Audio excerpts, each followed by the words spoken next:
17th of January 2024, and the program is the Dailies, where we'll be looking at some of the stories that are making it on the papers. We've seen that there was an explosion in Ibadan yesterday, and we've seen that about 2 people lost their life, with about 77 persons being injured and are presently receiving treatment in the private and also public hospitals. And there we're also seeing the book launch of where we saw Fame Additional wrote a book and then it was being launched as well. And many other stories are actually on the paper. I am Sana Dashram, and I'll be doing the program alongside Rachel Tansy. Good morning, Rachel.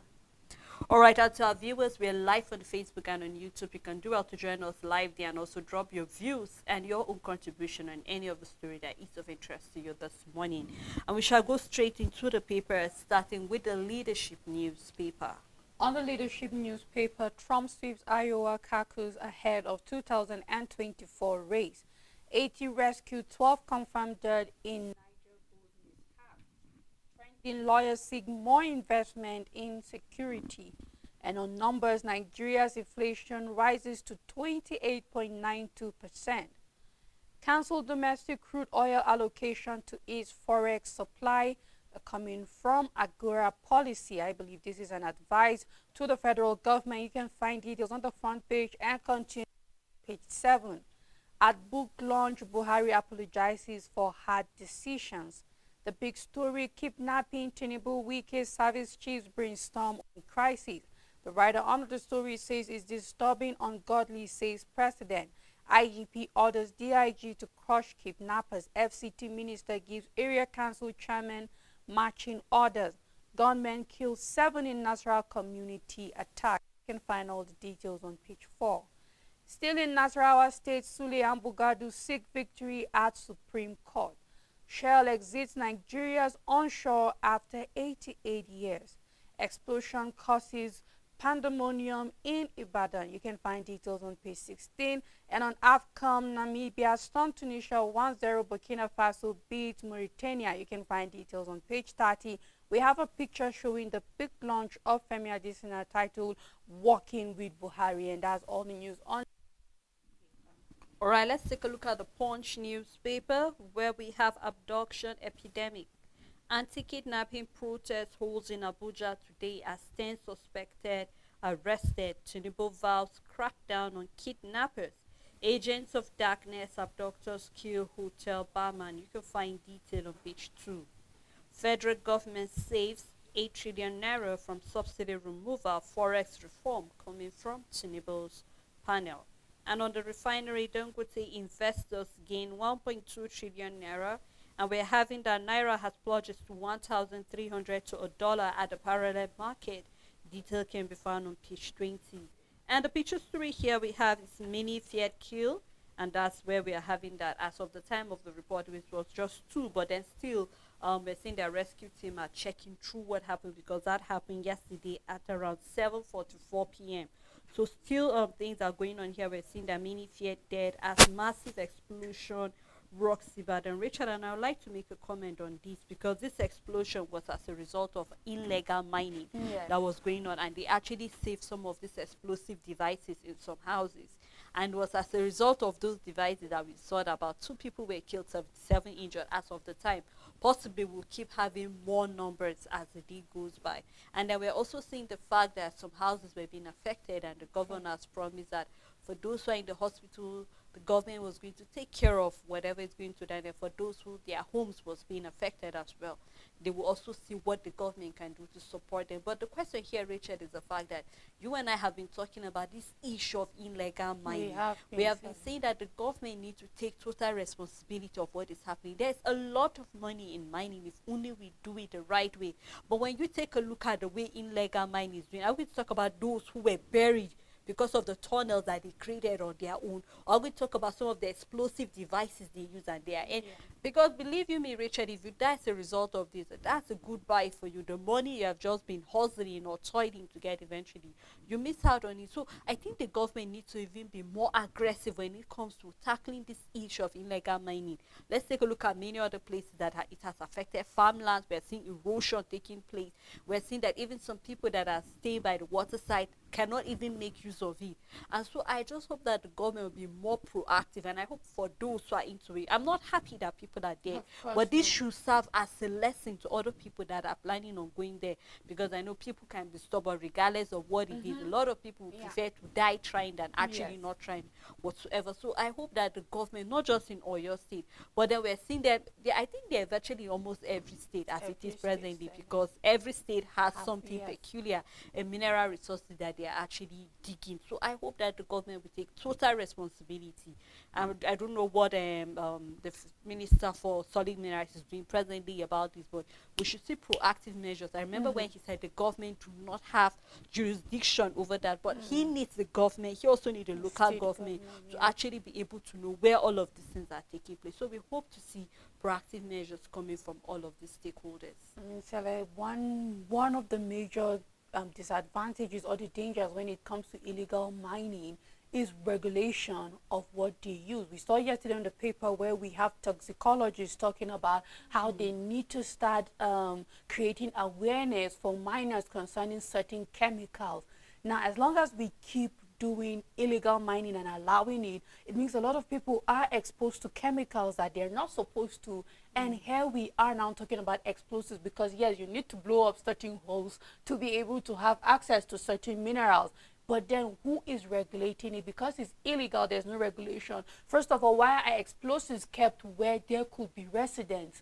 It shouldn't be. And that is because everything is being illegal. So you find out that there's no regulation, there's no protective measures being taken, because this explosion, once there's an explosion erupting in resident areas, we have cars, there is petroleum, we have cooking gases. So in where it could have been contained, if it was kept where it wasn't residential, it becomes bigger than what it should be, because explosives are being kept where it's not supposed to be in the first place, because every other factor will augment it in a way and make the explosion bigger than what it should be. And this is why, I mean, state of emergency need to be declared on everything in Nigeria. And we are now seeing that when it comes to mining activities, it is one. If not, we're going to keep seeing more and more of this yes, happening, as long as there is no regulation, there is no body put to protect people's life and to watch out that, you know what, mining is being done on the best practices and policies, that people are not being endangered. Because now we are seeing that people who are not even into the illegal, is one thing for you to go and die doing an illegal thing, but it's another thing now that people who are not in it, because it has affected, involved because of some people's carelessness, are at the receiving end. So these are the things that we really need to come, I mean, take the bull by the horn, let the government, just as you said, the minister cannot sit down and say anything mining related is at the federal government. No, you need to form a synergy with the state governors, because this is mainly happening in states and they know what is going on. They are closer to the people, even down to the local government area. Yes, perhaps the control of these solid minerals, no. But what about the mining activities? You have to bring in every hands on deck for you to be able to achieve. It's really a sad one. And I mean, when you see the picture, you just know that, first of all, the explosives are, I mean, there is a very large amount of explosives to do this kind of damage, to trigger whatever other explosive, what other thing that could explode within that environment. And then, I mean, we don't even have insurance that much in this country. So you wonder, are just laws for people, because our houses, are they insured? No. Our cars insured? No. So this is just complete loss for people in this area and all of that. So I just hope that the government really wakes up and do the needful. We just keep waking up to seeing the work, the many work that needs to be done in Nigeria. But then it is a work that could be done as long as we have a government that is willing and ready to do the work. And Richard, just like as we're talking, I just can't help. I mean, when we are talking about controlling some of the climate change we are having, so imagine there's going to be an earth movement because of this. Of course. And of eventually, course. I am not planning to die because of somebody's carelessness, earthquake whatsoever. Yes. So we just hope that we should watch out and be very careful when it comes to things like this. And that's all on the Punch newspaper. On Nigerian Tribune, why I didn't sack Emefiele, a statement coming from Buhari, defends Nigeria's redesigned policy. Like Buhari, I have adopted policies of non-interference, a statement coming from Tinubu. Plateau attacks Middle Belt Southern leaders advocate state policing. The big story on the paper, explosion rock section of Ibadan. The writer under the story, security men flood part of Bodija estate, many injured, rushed to UCH, others hospitalized. And then we have vibration from blast felt across city, houses shattered, destroyed, malls affected. And then we have government describes explosion as uncommon, deploys security, paramilitary chiefs, fire service operatives. NEMA staff, part of rescue operation, number of dead, injured, unknown. This is a report coming from the police, so we just have to wait and see how many people have been injured and how many lives have been lost so far. You can find details on page 2, and we also have picture stories showing the cars that have been damaged and also businesses and then residents really close to the explosion. APC adopts direct primaries for Edo Guba poll. Edo APC chairman resigns. Ambugadu tells Supreme Court to declare him winner of Nasarawa governorship election. Fiscal federalism, we have restructuring important for good governance. A statement coming from Makinde as Tinubu Shetima governors orders extol Akande's mentorship and leadership virtues. You can find details on page 11, and that's all the news on Nigerian Tribune. On Daily Sun newspaper, we are having the big story here, Nigerian stolen assets. UK court orders return of 8.2 billion naira, direct the money to be used for arms purchase. Detail of that can be found on page 2. And on the kidnapping, Wike holds emergency meeting with security chiefs and others. Tell residents not to panic as IGP meet task force tactical squad commanders in Abuja, and that meeting held yesterday. We hope that they'll come up with something more proactive to make sure that, you know what, the residents of FCT can be safe, knowing the fact that their properties and their lives are safe as well. Resident panic as explosion rocks Ibadan, government appeals for calm. More detail can be found on page 29. Anxiety as Supreme Court reserves judgment on Nasarawa and Kebbi Guba dispute. Declare me winner. Ambugadu, Nasarawa PDP candidate tells the court. Detail found on page 6 and 29. Concern mount over scale of $2.4 billion Shell onshore gas assets. You can find that story on page 30. And on insecurity still, no rest until agents of darkness are eliminated, says Tinubu. Meet with security chiefs. Buhari served Nigeria with dedication. Coming from the president, and then launch additional book on the ex-president, which we can see a picture story here showing us with some of the stakeholders that were present. We can see the former vice president, the former president as well. We can see Yakubu Gowon and many other people who were present during the book launch that was titled Walking with Buhari. So you can find more detail of that story inside the paper, and that's all on Daily Sun newspaper.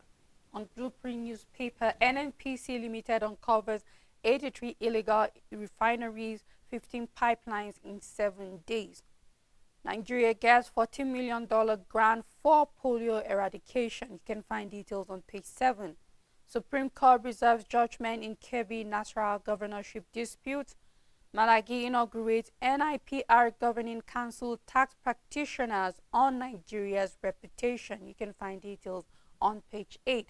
The big story, insecurity will wipe out every agent of darkness, Tinubu tells Nigerians. Meet security chiefs, promises Boko Haram, Ansaru, banditry gangs hell. Mother, son kidnapped, father escapes in Zaria community protest. Wiki assures FCT residents, cautions area council buses. You can find details on page 5 and the bigger story on page 6. Settle host communities before divesting, activists tell Shell.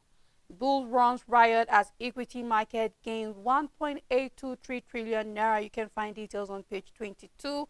World Health Organization launches $1.5 billion appeal for key emergencies in 2024. And at the downside of the paper on Edo 2024, APC settles for direct primary, rules out zoning. Ganduje Oshemale vowed to neutralize PDP reclaim state. You can find details on page 6, and that's all the news on Blueprint newspaper. Rich, and when I saw the story, settle host communities before divesting, activists tell Shell a lot of havoc have been done by Shell. In Yes. fact, Richard, you need to take a look at some of the villages by the Niger Delta, or communities rather, that have been affected by the activities of Shell. You will tell that these people are suffering, Rachel, and there is no compensation whatsoever coming from Shell from what they are doing. These people can no longer farm. They can no longer go to their farmlands. They can no longer fish because the fishes are dead. You need to see the way, Richard, they are picking these fishes dead because there's oil everywhere, oil spillage, and then some fire that they can't quench and all of that. I just hope that the government is really aware of the plight of these people in these various communities that have been affected by some of these activities of Shell. And I just hope that something will be done about that, because we cannot, yes, we know that as a country we are benefiting from the oil, but not at the detriment of some other people that are suffering. Some people that are dying because they don't have good water, no land to farm. They are dying of hunger and all of that. So I just hope that here we're saying activists is talking, and I think that really the government needs to go have a closer look at what is happening at these various communities, and then do something so that these people can actually know that, you know what, we are a point of concern to the government, and they really care about what is happening to us, and they will provide something, a succor for them, so that they don't actually feel this impact coming from Shell. And then possibly let us see a better way of, draining this oil in a way that, I know there will be the effect of all of it, but then it should be in a way that it can be controlled, so that the whole community cannot just be rendered useless. Why? Because we're having a particular organization operation going on, and then these people are being affected eventually. I mean, Sally, we saw that Shell have been in Nigeria for 88 years. Yes. And sometimes when I see this statement from activists, you're not to tell Shell, you're to tell the Nigerian government. Shell hasn't and cannot, it's impossible for Shell to have functioned for 88 years in this country without paying their taxes, without paying for the damages. Everybody knows what comes with oil and oil drilling and all of that. They know the hazard involved in it and all of that. And they have been giving their dues to the government, and that is why every time we have probe of directors and chairmen that are in charge of the Niger Delta development, exactly, you ask them, what have you done with the allocations that have been given to you? The finger still points back to the government, because you know what, Shell will never, it is not done like that. Call the individuals in community and share money to them. It's through the government, and money has been going from Shell. It's just part of running business. Is there, is by the books. Have been given money to the government, and then nothing has been done in these communities. And this is where we wake up and we keep seeing corruption, because somebody has been pocketing this money that is supposed to go into the development of these communities that cannot farm because of oil spillage. It means in communities that are directly affected, that cannot fish, that cannot farm, it means the things that the government is supposed to set up is subsidy, even when it comes to food coming into that state, because due to it we cannot farm and we are relying on food coming to us. You are supposed to put up subsidy for something as food in that community. What about water? What have you done for water for this community? Because even if they can farm, even if they don't need to farm, they don't need water for that, what about water for their consumption? And if water is being available, it means people can adopt other kind of farming, like having a greenhouse where they can be able to cultivate crops. That, what are the things that for these 88 years, I believe, and Shell, of course, we can go and check it and see whether or not, but for sure, I know that this is how business is being run when it comes, a company, an industry using chemicals, using whatever hazard is being stated at, and what you need to keep paying to the government for this hazard. And then when the government receives that money, it's left to them to now put it back to the community to help the lives of these people. And many times, the last time we saw that probe, one of the chairmen fainted. And up till now, nothing.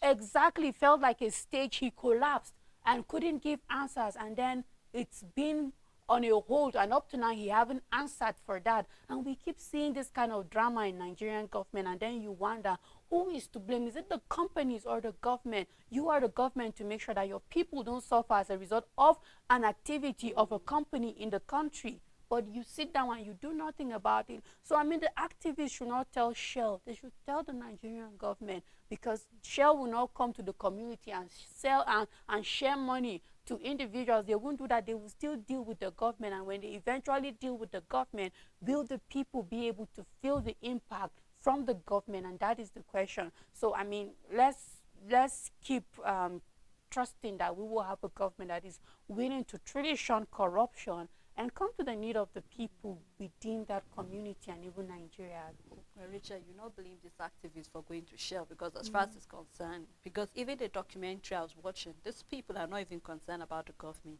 They are concerned about the company that is causing the pollution they're going through. So I think when we have people like this speaking up, it will bring the attention of the government to see that possibly the government have actually been sending a kind of a palliative or something to just help these people. But just like you mentioned, somebody somewhere decided to step on it, and then it doesn't get to the people. Now, these were part of the reason why we had the militant then. Because of these issues, they were not getting what they were supposed to get, and that's when we had where there was an amnesty given to them, whereby they are being given scholarship. And I think till date, this scholarship is still going on, except if it has been cut, because I know a number of people who have benefited from Shell scholarship as well, and all of this. These are part of the things that this Shell company has been doing to make sure that, you know what, let these people benefit from. We know that we are causing a lot of nuisance and pollution around, but they let these people benefit. So I just hope that when we have people like this speaking, is to draw the attention of the government that if Shell is doing this, then please do well to compensate these people for all of the things they are going through presently. Well, Richard, I think that's all of the blueprint, right? All right. Let's take a look at the Guardian newspaper. And on the Guardian newspaper, we have federal government up for conditional divestment as oil major trades $4.5 billion asset. You can find more of that story on page 6. Endless hurdles for free trade zone act 32 years after. You can find that in the paper as well. U.S. court to repatriate over 5 billion naira stolen asset to Nigeria. Detail found in the paper. Federal government order on border closure still in force, says custom. You can find that on page 30. Inflation, currency depreciation undermining Nigeria's economy outlook. This is a business news you can find on page 16.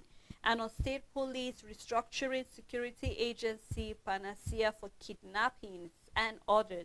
More detail can be found on page 7. Political class security chiefs promise action on killings, abduction epidemic. You can find that also in the paper. Wike summon emergency security meeting over kidnapping. And now we have to check absconding teachers and scavenge education sector.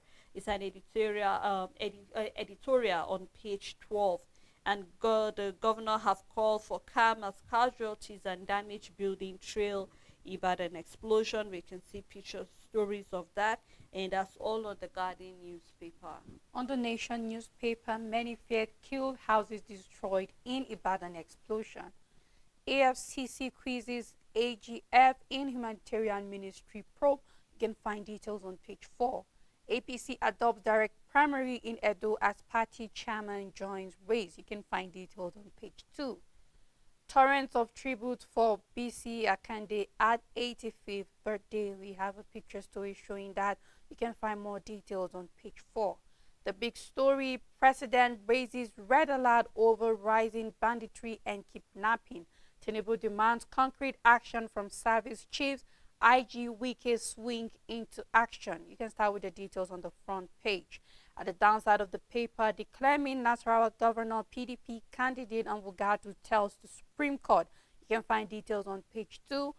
From Buhari, why I didn't fire Emefiele. You can find this story on page 5. The writer under the story says, claim on cabal existence, bloody nonsense. APC primary 2023 polls transparent. You can find details of his statement inside the paper, and that's all the news on the Nation newspaper. On New Telegraph newspaper, on the issue of revenue, federal government to earn 771.5 billion naira from port levies in 2024. On levies, federal government to earn 771.5 billion naira from port levies in 2024. And we're seeing here also that government have issued 13 new power generation and distribution licenses. Why we stop sale of Edo Guba farms by the APC. You can find more detail of why they did that on page 5. And we're seeing that 24 hours after inauguration, Ozodima sacked cabinet. You can find that also on page 5. And on the police recruitment, we're having 136,177 screen, then 108,763 uploaded. This is coming from the police service. And on 2023 polls confirm we are Nigeria's alternative political party, coming from the Labour Party, saying that the 2023 polls have confirmed that Labour Party is Nigeria's alternative political party. You can read more of that story on page 3. Also, we are having Tinubu saying why Buhari can no longer escape to Niger Republic. So you can find more detail of that on page 2. Federal government to receive 7.6 billion cash boost as Jesse Court orders return of stolen money. Nigeria facing reputation deficit. This is coming from the federal government. And on alert, $9.6 billion scam, how top government officials aided P&ID directors. This is an investigator from the EFCC. And on renewed security breaches Tinubu made with security chiefs, says kidnapping, banditry ungodly. You can find right under that story. Shell to sell Nigeria onshore subsidiary SPDC for $2.4 billion to Renaissance. And we have Aldi Holding from confirm the deal. More detail of that story can be found on page 3. We have a study that says nighttime light linked to eye disease risks. Nighttime light linked to eye disease risks. So you can do well to read what that implies on page 5. And that's all the New Telegraph newspaper. On Nigerian News Direct, Shell sells off onshore subsidiary to Renaissance Consortium. You can find details on page 13. Explosion rocks Ibadan, number of casualties yet unknown. U.S. court orders for future of over 5 billion naira stolen assets to Nigeria. And Mr. Critical, enemies of fuel subsidy removal. You can find details on page 3. The big story, Tinubu meets security chiefs at Aso Rock amid bandit invasions. As Wike warns Abuja Council chairman from abandoning duty post. IGP summons task force tactical squad commanders over killings and kidnappings. You can find details on page 2. Despite revenue shortage, Buhari embarked on most ambitious infrastructure projects. Tinubu comments former president. And that's all the news on Nigerian News Direct. Alright, before we continue further with other paper analysis, we'd love to take a break at this moment, let you through the story so you can drop your comment on our Facebook and YouTube. And when we come back, we will continue with the paper analysis. Please stay tuned with us.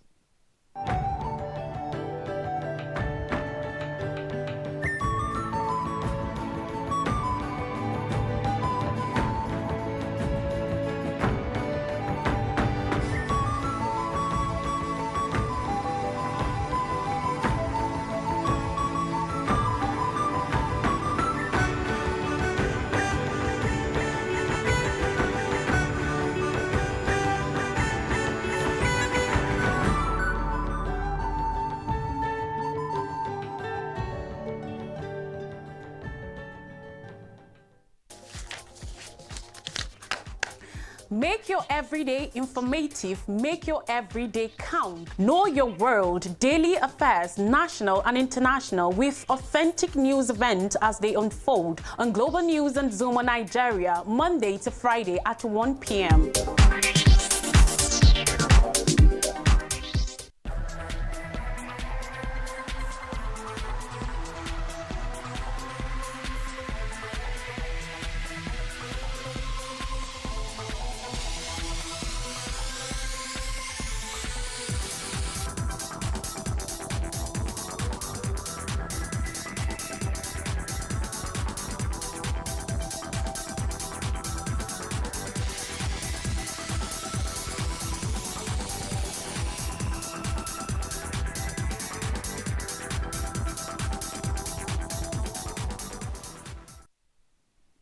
Thank you for staying tuned. It's still the Dailies. We have been looking at a number of stories on the paper, from the explosion that took place in Oyo State Ibadan capital, and then with other stories on the paper. So we will love to hear your own feedback. So you can drop it on Facebook and on YouTube because we are live there. So we also know what your own contribution is concerning things that are happening in the country. I still have Rachel Tanza with me. Thank you, Rachel. You're welcome, sir. All right, let's take a look at the first newspaper where we have Interior Minister Tunji Ojo Sean CCV summoned. You can find more detail of that story inside the paper.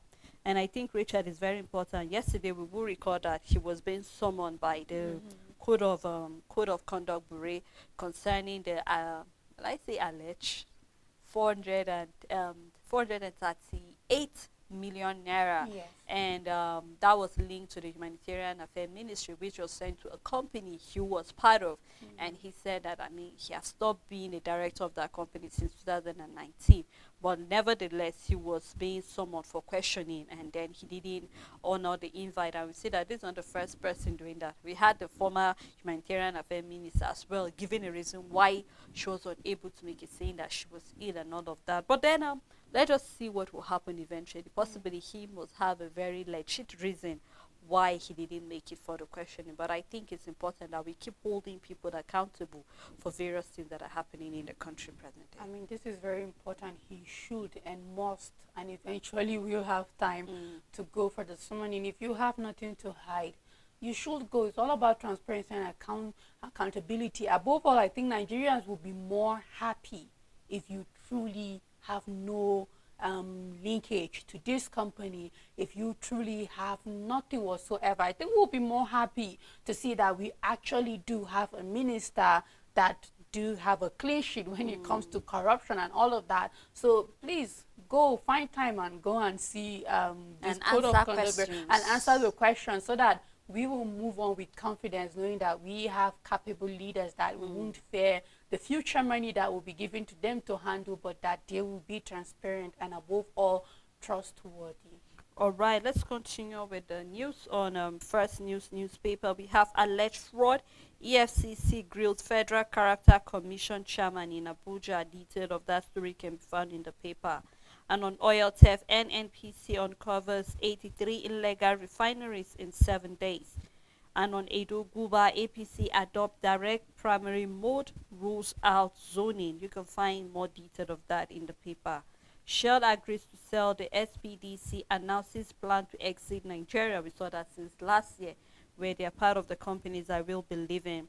And on insecurity, we will crush Boko Haram bandits, agents of darkness, Tinubu vows. Meet security chiefs at Aso Rock. And then we have IGP summon task force tactical squad commanders over kidnappings. Wike call emergency security meeting and then treat kidnapping epidemic in Nigeria as emergency. Amnesty tells the president. Also, we have panic as explosion rocks Ibadan.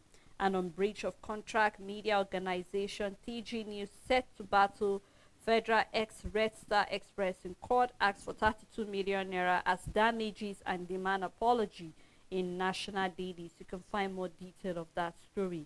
I remain committed to Tinubu's leadership. I remain committed to Tinubu's leadership, coming from the former President Buhari. And we have a CBN intervention, Fitch blanklists Union Bank, with detail in the paper. U.S. returned $8.9 million looted under Jonathan to Nigeria.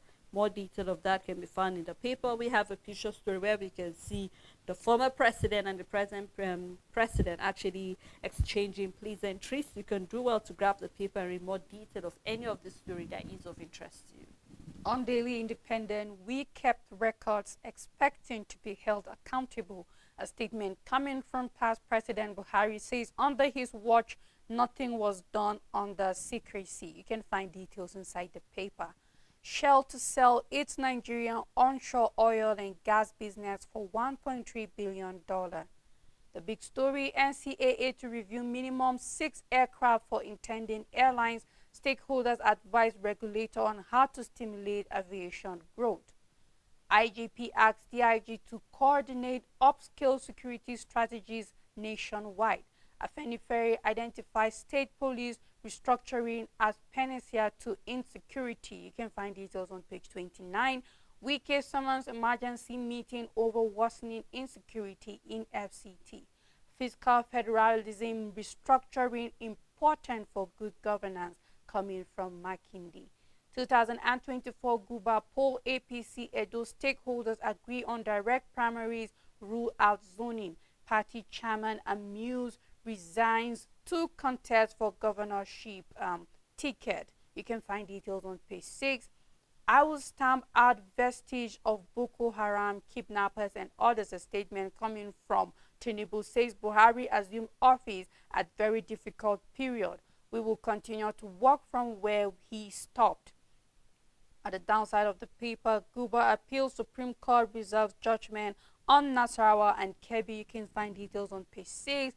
We have Ibon MRO will serve entire Africa. A statement coming from Kiyamu. You can find details on page 3, and that's all the news on Daily Independent. On the Vanguard newspaper on divestment, Shell reaches deal to send onshore oil field for $2.4 billion. More detail of that story can be found inside the paper. And we have NNPC should have privatized refineries before rehabilitation, coming from the former vice president and also the PDP presidential candidate Atiku. We have 83 illegal refineries uncovered in 1 week. That is to say, there's still more that will be uncovered. We have to give kudos to the people who work out and the agency to come up with this. And we have Buhari say, I prepared myself for probe. So that is to say, whatever question the EFCC have, the ICPC, whatever questioning the former president is open for whatever probe that will come his way. And the big story coming on the Vanguard newspaper, we have Tinubu Wike race against insecurity, vows renew action. We also here we have Ryder said meet service chief vows to secure every inch of Nigeria. Says he inherited many assets, liabilities from Buhari. IGP meet task force tactical squad commanders and then ordered the DIG operations to coordinate accelerated upscale operations. Wike summon emergency security meeting, read riot act to cancel buses. Kaduna to get more military operation bases, and then Uba Sani lament the resurgence of attack on Kaduna Abuja highway, summon monarchs. Direct state to set up local police. Afenifere tells the federal government. Says failure to use the BVN and the NIN to track perpetrators, enticement on security agents. So more detail of this story can be found on page 5.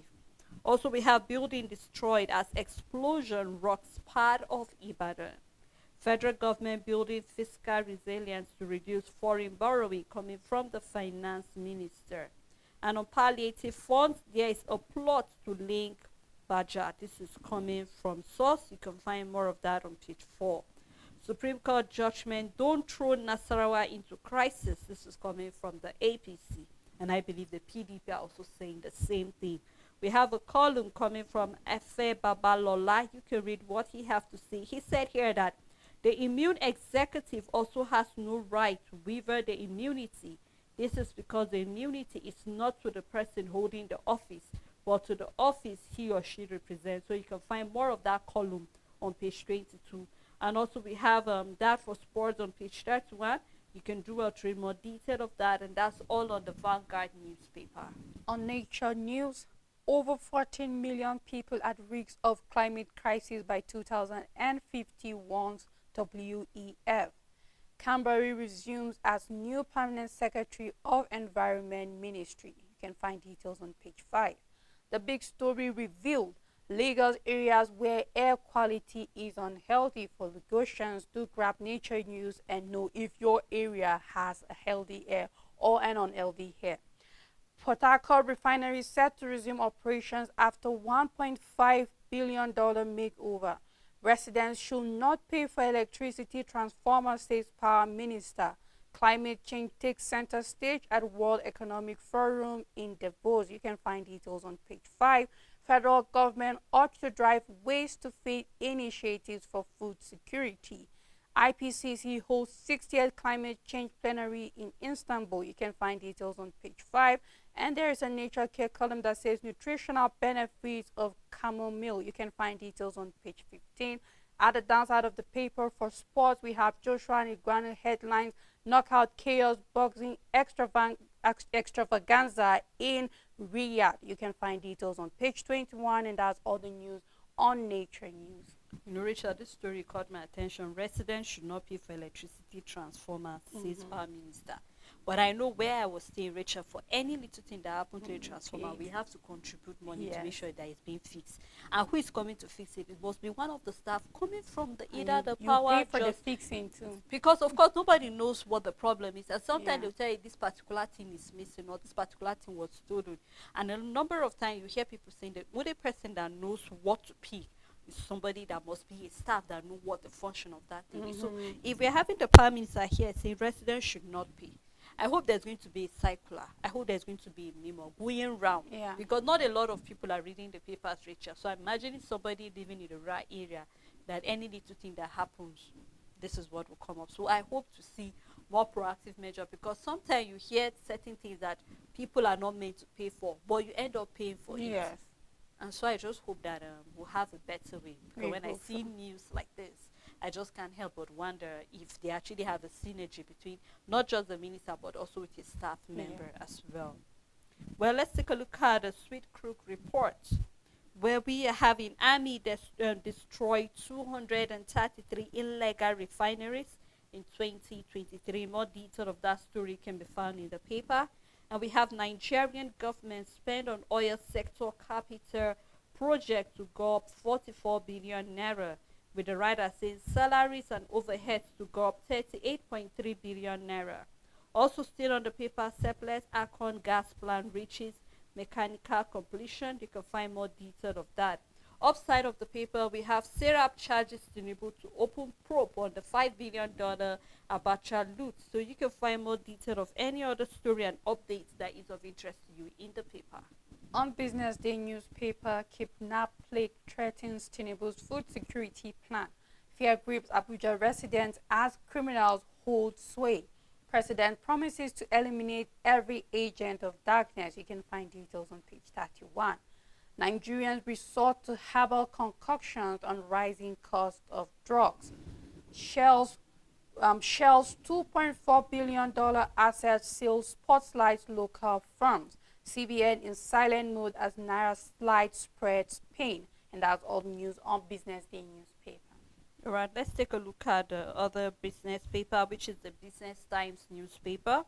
And on the Business Times newspaper here, we have Nigerian telecom market value projected to hit $11.43 billion in 5 years. More detail found on page 15.